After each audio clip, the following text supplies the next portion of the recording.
তো hey guys, ভিডিওটা একটু অন্য ফরম্যাটে বানাচ্ছি আবারও।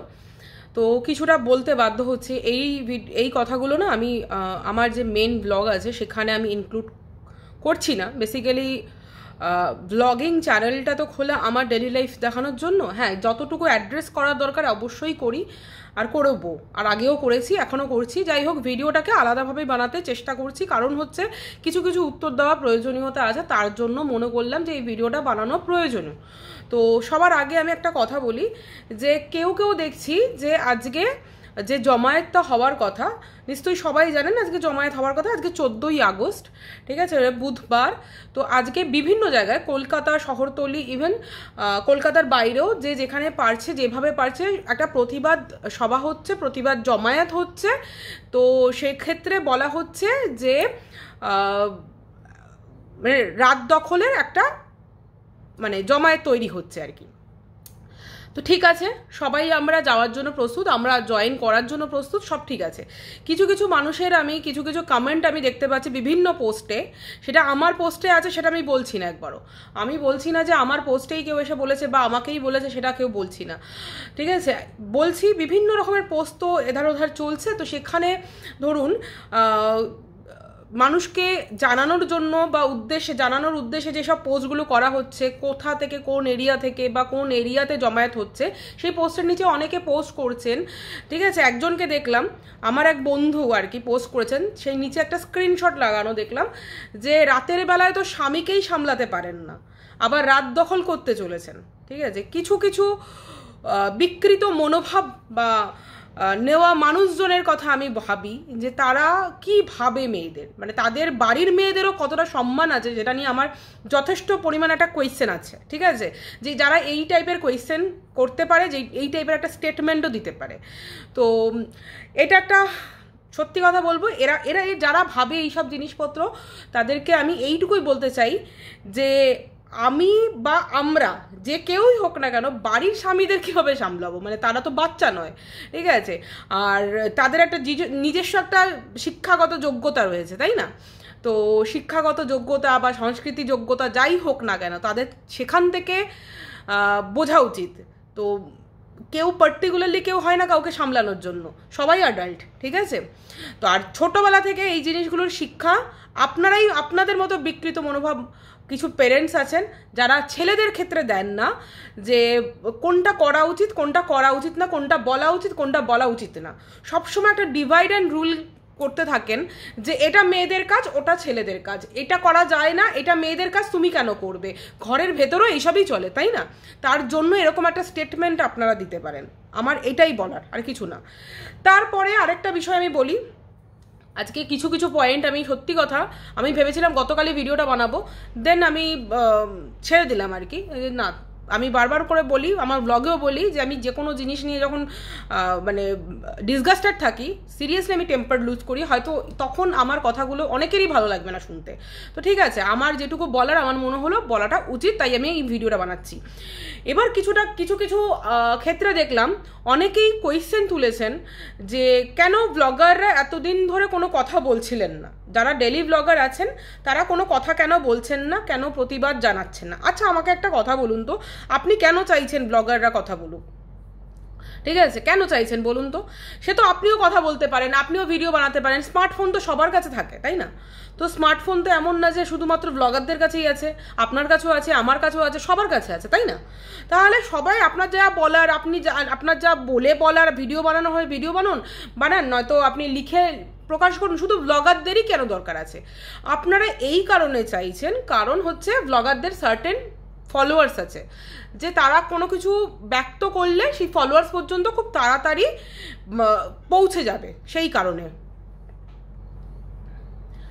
তো এবার আমি আপনাদের বলি যে এক্ষেত্রে অনেক ব্লগাররা প্রথমে চুপ থাকাই শ্রেয় মনে করেছিলেন। আমি নিজেও ফলো করি, অনেক ব্লগারকে ফলো করি, তাদের থেকেও আমি বলছি, তাদের দেখেও বলছি, ঠিক করেছে ভুল করেছে আমি এই বিষয়ে আসবো না। কেন বলুন তো? আপনি আজকে প্রতিবাদ জানাচ্ছি কারণ একটা এক্সট্রিম ঘটনা ঘটে গেছে, এক্সট্রিম ঘটনা, মানে এর বাইরে এর থেকে নোংরা ঘটনা, এর থেকে বাজে ঘটনা কিছু হতে পারে না। কিন্তু আমাদের আশেপাশে না প্রতিদিন অনেক এরকম ছোট ছোট ঘটনা ঘটে এরকম ছোট ছোট অনেক দুর্নীতি ঘটে যেগুলো আমরা চোখে দেখতে পাই না।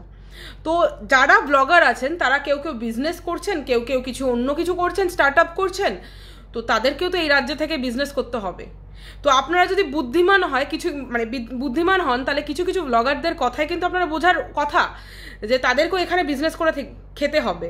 এবার দেখুন, আপনি এবারে বলতে পারেন তারা স্বার্থপর। হ্যাঁ স্বার্থপর, হ্যাঁ স্বার্থপর। কেন স্বার্থপর হবেন না বলুন তো? তাদের বাড়িতে যদি গিয়ে কোনো অত্যাচার করা হয়, কিছু করা হয়, আপনি যাবেন তো? প্রতিবাদ জানাতে যাবেন তো? ঠিক আছে, আমাকে যেদিনকে অত্যাচার করা হয়েছিল এখানে, সেখানে সবাই এসেছিল, তখন দেখতে পেয়েছিল, সবাই দেখতে পেয়েছিল কে প্রথমে গায়ে হাত তোলে, কে কি করে, সবাই দেখতে পেয়েছিল। আমার বাবার বয়সী একজন ভদ্রলোকও আমার পেছনে বসেছিলেন, বসে পায়ের ওপর পা তুলে নাচাচ্ছিলেন, কিন্তু কেউ আসেননি। ঠিক আছে, তো কে দায়িত্ব নেবে বলুন তো? হ্যাঁ, আমি বলছি না যে তারা ঠিক তারা ভুল, আবারও বলছি, আবারও কোটেডলি কথাটা বলছি, কোটেডলি এই কারণে বলছি কারণ আমি তাদেরকে জাস্টিফাই করছি না। আমি নিজেও ভিডিও বানিয়েছি, আমি নিজেও পোস্ট করেছি, আমার যেই চ্যানেলে বেশি ফলোয়ার্স সেখানেই পোস্ট করেছি। ঠিক আছে, কিন্তু আমি এইটুকু বলতে চাইছি যে ব্লগারদের আপনারা চাইছেন এই কারণে আমিও বুঝতে পারছি যে তাদের সোশ্যাল কিছু রেসপন্সিবিলিটিস থাকে আর থাকা উচিতও, আর সেক্ষেত্রে তাদের কিছু সার্টেন ফলোয়ার্স আছে, যে তাদের যা বক্তব্য সেটা যদি সেই ফলোয়ার্সদের মাধ্যমে তুলে ধরে, পজিটিভ কিছু বা প্রতিবাদজনিত কিছু তুলে ধরেন, তাহলে সেটা বেশিভাবে স্প্রেড হবে, এই কারণেই তো। কিন্তু যখন তারা মুখ খুলছেন, ঠিক আছে, তখন আবার আপনাদের মতোই কিছু মানুষ আবার বলছেন কিন্তু যে ভিডিও করার জন্য আসবেন না, কিন্তু প্রতিবাদের জমায়েত হবে এখানে, এটার প্রতিবাদ সভা, এটা কিন্তু কোনো দুঃখজনক একটা সভা, তাদেরকে বোঝাচ্ছেন আপনারা ভিডিও করবেন না, ব্লগ করার জন্য আসবেন না কিন্তু। ঠিক আছে, তাহলে আমি একটা কথা বলতে চাই, মানে আপনারা কি বোঝেন, ফোনটাকে সামনে রাখলে ওটা শুধু ব্লগই করা হয়? কোনো চারটে কথা বললে সেটার মাধ্যমে কোনো প্রতিবাদ আয়োজন হয় না, প্রতিবাদের জমায়েত হয় না? কি বলতে চাইছেন আমাকে একটু বুঝিয়ে বলুন, আমিও বুঝতে চাইছি। প্লিজ একটু কমেন্ট করে জানান বা ভিডিও বানিয়ে জানান, আমিও বুঝতে চাইছি না যে আমরা যদি ফোনটাকে, আমরা ব্লগ করার সময় ফোনটাকে এইভাবে ধরে ব্লগ করি, সামনে ধরে ব্লগ করি, ঠিক আছে, তখন আমাদের ডেলি লাইফ দেখানোর হয় বা কিছু দেখানো, হোয়াট এভার কিছু দেখানো হয়, আমরা এইভাবেই করি।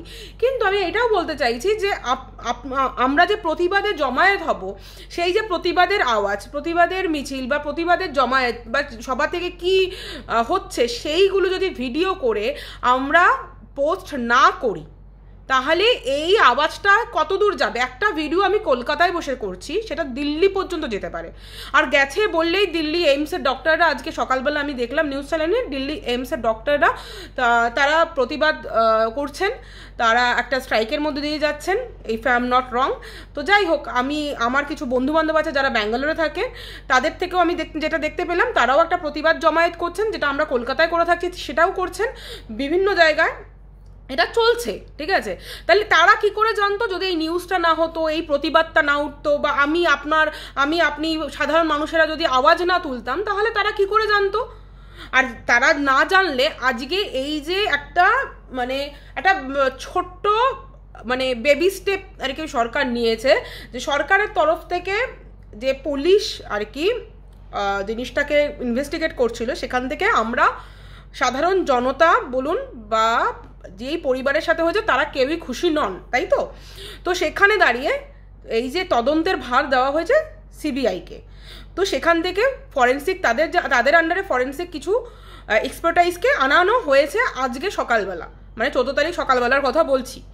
তো সেখান থেকে দাঁড়িয়ে একটা তদন্তের নতুন মোড় তৈরি হয়েছে, আপনার সবার এই প্রতিবাদের জন্যই। এবার প্রতিবাদ আমরা কিভাবে করব? আপনি কি মনে করেন কিভাবে করা উচিত ছিল? ভাঙচুর করে, ওই করে, নিজেদের রাজ্যের সম্পত্তি নষ্ট করে, যেটা প্রতিবেশী দেশে চলছে, সেরকমভাবে করা উচিত ছিল? নাকি আমরা ভিডিও বানিয়ে বা সোশ্যাল মিডিয়াতে পোস্ট করে সেই প্রতিবাদটা জানাবো? প্রতিবাদেরও তো ভাষা আছে নাকি? প্রতিবাদ তো কোনো সময় নোংরা প্রতিবাদ হতে পারে না, প্রতিবাদও তো সেই জায়গায় থাকতে পারে না, থাকতে হবে যেখান থেকে একটা ডিগনিটি নিয়ে সেই আসল জায়গায় পৌঁছা। আমাদের প্রতিবাদটা হচ্ছে আসল জায়গায় পৌঁছক, আর যে বা যারা এই নোংরা কার্যের পেছনে দায়ী তারা শাস্তি পাক, বিশাল বড়, সেটাই তো আমাদের দাবি। তো সেটা তো আমরা নিজেরা নোংরামো করে সেটা করতে পারি না, আমরা প্রতিবাদ করতে পারি। আমাদের প্রতিবাদের ভাষা কি? আমাদের প্রতিবাদের ভাষা এটাই, আমরা ভিডিও বানাতে পারি, ভিডিও বানাবো, কেউ লিখতে পারলে সেটা লিখবেন, সেটাই হচ্ছে। আর আমাদের সোশ্যাল মিডিয়া হচ্ছে ফেসবুক, ইউটিউব বা Twitter, whatever social media site আছে, সেই সাইটগুলো হচ্ছে মিডিয়া, মাধ্যম। বোঝার চেষ্টা করুন, ওটা মাধ্যম, ঠিক আছে? তাহলে সেক্ষেত্রে দাঁড়িয়ে আপনারাই বলুন যে এই ধরনের কথাবার্তাগুলো মানে কাহাতক নেওয়া যায় যে আপনারা এসে ভিডিও বানাবেন না, ব্লগ করবেন না, এই করবেন না, ওই করবেন না, এই জিনিসগুলো সত্যি মানা যায় না। একটা জিনিস বুঝতে হবে যে মিডিয়া নিউজ কভারেজ করে, ঠিক আছে, কিন্তু এটার থেকেও অনেক বেশি কিন্তু আজকের ডেটে সবাই ভিডিও বানাতে পারে, তার জন্য অনেক তাড়াতাড়ি কিন্তু এই তদন্তের মোড় ঘুরলো, নাহলে কিন্তু এত তাড়াতাড়ি তদন্তের মোড়টা ঘুরতো না। এটা একটা জিনিস বুঝতে হবে আপনাদের। আরেকটা বিষয় আমি একটা কথা বলতে চাই, আরেকটা বিষয় আমি একটু ভাবছিলাম যে মানে ইগনোর করে গেছি, মানে 2-3 দিন 4 ইগনোর করছিলাম, ঠিক আছে, অনেক দিন ধরেই কথাটা চলছে। অনেকেই পোস্ট করেছেন যে কোনো রাজনৈতিক রূপ নিয়ে আসবেন না জমায়েতে। একটা কথা বলি, একজন সেলিব্রিটি বলেছেন, তার মানে তার ভিডিও থেকে আমি শুনলাম, তিনি বলেছেন, খুব যথাযথ কথা বলেছেন আমার মনে হলো, যে আমরা কেউই রাজনৈতিকভাবে ঊর্ধ্বে নই, ঠিক আছে, কিন্তু জমায়েতটা হবে পুরোপুরি অরাজনৈতিকভাবে, ঠিক আছে, ভালো কথা, মানলাম, এই জিনিসটা সত্যি খুব ভালো কথা ছিল। আমরা কেউই রাজনৈতিক দলের ঊর্ধ্ব নয়, ঠিক আছে, আমি কোনো একটা দলকে সাপোর্ট করি, আপনি কোনো একটা দলকে সাপোর্ট করেন, আর আপনারা কোনো একটা দলকে সাপোর্ট করেন, ঠিক আছে, মানছি আমি। কিন্তু এবার একটা কথা বলছি, এখানে রাজনৈতিক ব্যাপারটা আসছে না, শুধু একটাই জিনিস আসছে যে একটা সরকার বারবার করে যেই দুর্নীতি দমন করার জন্য একটা 34 বছরের সরকারকে পতন করিয়ে ক্ষমতায় এসছেন, আর গত এতগুলো বছর ধরে ক্ষমতায় আছেন, তারা কি এটা ক্যালকুলেট করাবেন আমাদের যে আমরা 34 বছরের তুলনায় দুর্নীতি কম করেছি, তাই আমাদের 1% হলেও আমাদের দিকে আপনাদের ভোট দেওয়াটা বেশি, নাকি দুর্নীতিটা কম করানো উচিত? তো যেখান থেকে যেভাবে অপরাধটা হয়েছে, আর বারবার প্রত্যেকটা জিনিস ইঙ্গিত করছে সেই দলের দিকে, আমরা রাজনৈতিক কোনো পতাকা নিয়ে যাওয়ার কথা ভাবছিও না। আমরা মানুষ, একটা মানুষের পেছনে দাঁড়াচ্ছি, আমরা মানুষ, তার জন্য একটা নোংরা বাজে কাজের বিরোধিতা করতে যাচ্ছি, আমরা কোনো রাজনৈতিক দলের হয়ে যাচ্ছি না। আমি হতে পারি ভোটের দিন অন্য একজনকে সাপোর্ট করব বা অন্য একজনকে ভোট দেব, আলাদা বিষয় পুরোপুরি, এটা কিন্তু আমরা এখানে রাজনৈতিকভাবে যাচ্ছি না। কিন্তু কথাটা হচ্ছে, যেই দলটার দিকে বারবার করে আঙ্গুল তোলা হচ্ছে, সেই দলটা কিন্তু একটা রাজনৈতিক দল, ক্ষমতা সম্পন্ন দল। নয়তো যেই প্রিন্সিপালকে মানে আরজিকর থেকে সাসপেন্ড করা হলো বা সে বেরিয়ে গেল এইটা বলে, মানে সবার আগে প্রিন্সিপালের তো মানে আমি বলবো এক একজন অ্যাক্টরের থেকেও মানে বিশাল বড় আর কি অ্যাক্টিং করে নিয়েছেন উনি আর কি। তো যাই হোক, এসব বাদ দিন, কিন্তু কথা হচ্ছে উনি নিজের রেজিগনেশন দিয়ে ওখান থেকে বেরিয়ে গেলেন, বললেন আমাকে কেউ চাইছে না, আমি বেরিয়ে যাচ্ছি। আর 4 ঘন্টার মধ্যে অন্য একটা জায়গায় উনি চাকরিও পেয়ে গেলেন। আচ্ছা, আপনি বলুন যে পশ্চিমবঙ্গে হাজার হাজার লক্ষ লক্ষ মানুষ যারা চাকরিই পাচ্ছে না, ঠিক আছে, মানে বছরের পর বছর বসে আছে একটা চাকরির জন্য, এখানে 4 ঘন্টার মধ্যে আরেকটা চাকরিও পেয়ে গেলেন। তো এইটা কাকে ইঙ্গিত করছে? কোন রাজনৈতিক দলকে ইঙ্গিত করছে? ঠিক আছে, আপনি বলবেন যে এটা কোনো রাজনৈতিক দলকে ইঙ্গিত করছে না, ঠিক আছে, আমি মেনে নিলাম। পরের দিন মানে যেদিনকে এই ঘটনাটা হলো সেদিনকে সারা রাত জেগে ছাত্রছাত্রীরা আন্দোলন করলো ন্যাশনাল মেডিকেল কলেজের সামনে, কি প্রিন্সিপালকে তার ঘরে ঢুকতে দেওয়া যাতে না হয় সেটার জন্য।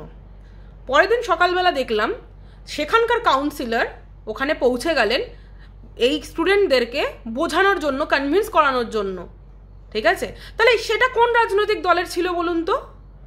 কোন রাজনৈতিক দলের? একটু বুঝিয়ে বলুন। তাহলে কেউ এখানে রাজনৈতিক দল নিয়ে কথা বলছে না, কিন্তু কথা উঠছে বারবার করে একটা জায়গায় একটা দলের প্রতি, কারণ সে ক্ষমতায় আছে আর ক্ষমতায় থেকে সে দুর্নীতি চালাচ্ছে, আর দুর্নীতির প্রমাণ প্রতি মিনিটে মিনিটে পাওয়া যাচ্ছে, ঠিক আছে। সেটার জন্য আমি আপনি সবাই দেখতে পাচ্ছি। শুধু অসুবিধা কাদের হচ্ছে বলুন তো? যাদেরকে ডিপ্লোম্যাসি যে গেমটা আছে না, সেই গেমটার মধ্যে দিয়ে যেতে হচ্ছে, তাদের অসুবিধা হচ্ছে, তাদের সত্যি অসুবিধা হচ্ছে ডিপ্লোম্যাটিক ওই গেমটার মধ্যে দিয়ে চলাফেরা করতে। কারণ তারা এগোচ্ছে বটে, বাট এটাও একটা পোস্ট করে এগোচ্ছে আমি অরাজনৈতিকভাবে যাচ্ছি, আমি কিন্তু রাজনৈতিক কোনো দলের হয়ে যাচ্ছি না। কারণ ওই যেই দলকে ওনারা সাপোর্ট করেন সেই দলকেও তো বোঝাতে হবে যে আমি কিন্তু রাজনৈতিক দলের হয়ে যাইনি। আপনি কিন্তু ক্লিয়ার থাকবেন ম্যাডাম, আমরা কিন্তু কোনো রাজনৈতিক দলের হয়ে XYZ কোনো রাজনৈতিক দলের হয়ে যাইনি, আমরা অরাজনৈতিক দলের হয়ে গেছি। ঠিক আছে, সবই বুঝতে পারছি, কিন্তু আপনারা নর্মাল আমাদের মতো সাধারণ নাগরিক, আপনাদের আমি এইটুকু রিকোয়েস্ট করব, একটু আসল বিষয়টা বোঝার চেষ্টা করুন। বারবার করে কিছু কমেন্ট করার দরকার আছে বলে বা কিছু কমেন্ট, যা তা একটা কমেন্ট করে দিলাম, ভিডিও বানাবেন না, রাজনৈতিক পতাকা নিয়ে আসবেন না, এই না ওই না, এইভাবে করবেন না। ঠিক আছে, কোনটা রাজনীতি কোনটা প্রতিবাদ করার জায়গা শুধুমাত্র মানুষ হিসাবে সেটাও বুঝুন।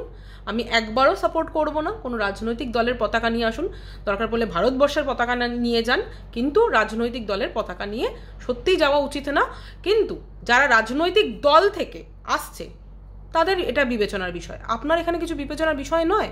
তারা যদি সেই দল থেকে আসে সেটা তাদের বিচার, আপনার এখানে বিচারযোগ্য না। আপনি নন, সেটাকে নিয়ে কমেন্ট সেকশন ভরিয়ে দেওয়ার, একটা বাজে মন্তব্য করার কিচ্ছু হয়নি, বারবার করে বলছি। ঠিক আছে, তো একটু বুঝে দেখুন, ব্যাপারটা অনেক দূর এই কারণে গড়িয়েছে বিকজ আপনারা সবাই একমত হয়ে একভাবে আওয়াজ তুলেছিলাম। এবার আপনিই যদি বলেন যে আওয়াজ তুলবেন না, তাহলে সেটা তো আর মানে নেওয়া যায় না, তাই না? তো এই জায়গাটা একটু বুঝুন। আর জিনিসটাকে নিয়ে, এই প্রতিবাদটাকে নিয়ে রাজনৈতিকভাবে কোনো রং সত্যিই লাগাবেন না। জিনিসটাকে নিয়ে বারবার করে আবারও বলবো যে যেই দলের বিরোধিতা হচ্ছে সেই দলে মানুষ, ব্যাপারটা হচ্ছে ভ্রষ্ট হয়ে যাচ্ছে, দিকভ্রষ্ট হচ্ছে। যেই দলের বিরোধিতা হচ্ছে অ্যাকচুয়ালি সেখানে মানুষ ভাবছে যে সেইখানে বারবার করে বলছেন যে রাজনৈতিক কোনো রং আনবেন না।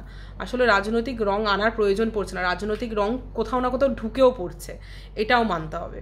ঠিক আছে, তো যাই হোক, এইটুকুই বলার ছিল। প্রতিবাদ জমায়েত হচ্ছে, আপনারা আসবেন।